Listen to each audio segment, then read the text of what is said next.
Hi, I'm Ben Felder with the Oklahoman, and joining me is the Oklahoman's city reporter, Bill Crum.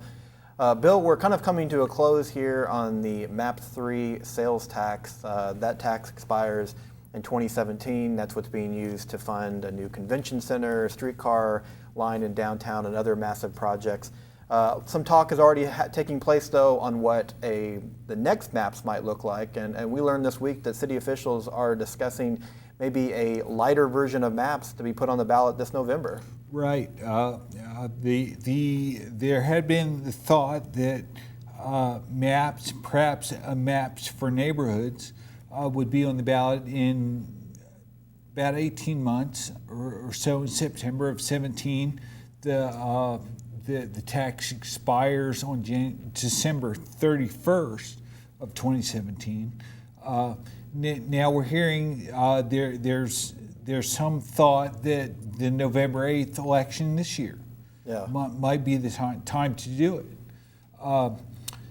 Generally, I think the council is favorable to the idea of a MAPS program that focuses on neighborhoods and brings projects into people where they live their everyday lives.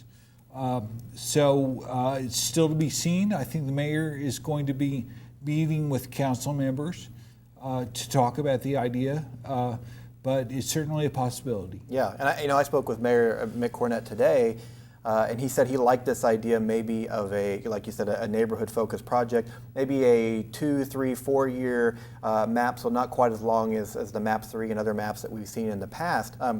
But I asked him about November, putting it on the ballot. That's going to be a pretty crowded ballot. You've got the presidential election, you've got legislative state races, you're going to have several other state questions, including voters, we just learned today, it's official, are going to be asked to approve a statewide penny sales tax to go towards teacher pay raises. Once the Supreme Court certifies it. Yeah, well, yes. And so we talking to the council today, did that have any connection in their mind with, trying to put the next maps on the November ballot when, there's also going to be another sales tax increase being asked? Right. Well, there's certainly concern about the municipalities, cities, which rely on sales tax. And the sales tax in Oklahoma City is threatening to become as high or higher than any place in the country.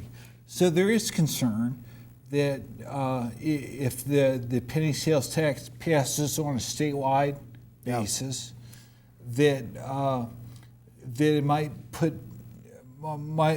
voters might be more inclined to say, I don't know if I want to extend MAPS again. And again, MAPS is not going to be a sales tax increase. Just a continuation. It's a continuation or extension of an existing tax.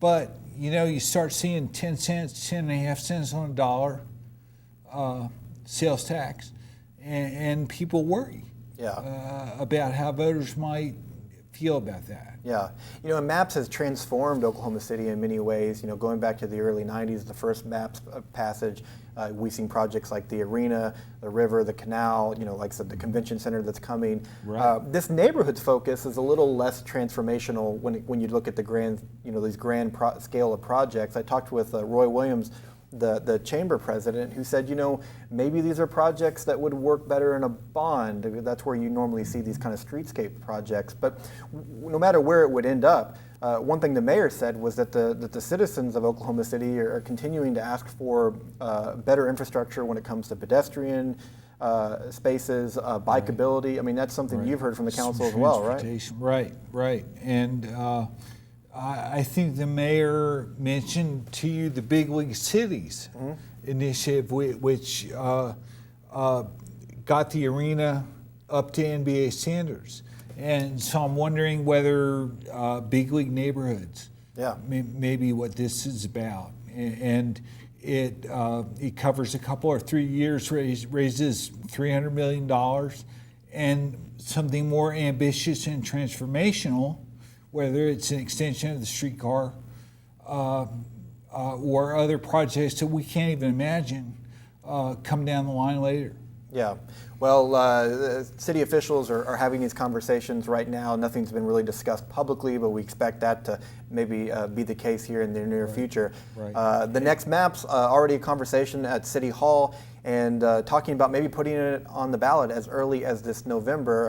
We'll have a story in the Oklahoman on Friday and on newsok.com, and obviously you'll continue to be following this story as it develops. Yeah, it will develop. Yeah, Definitely. Well, Bill, thanks for your time. I'm Ben Felder for the Oklahoman, and continue to follow us for updates at newsok.com and the Oklahoman.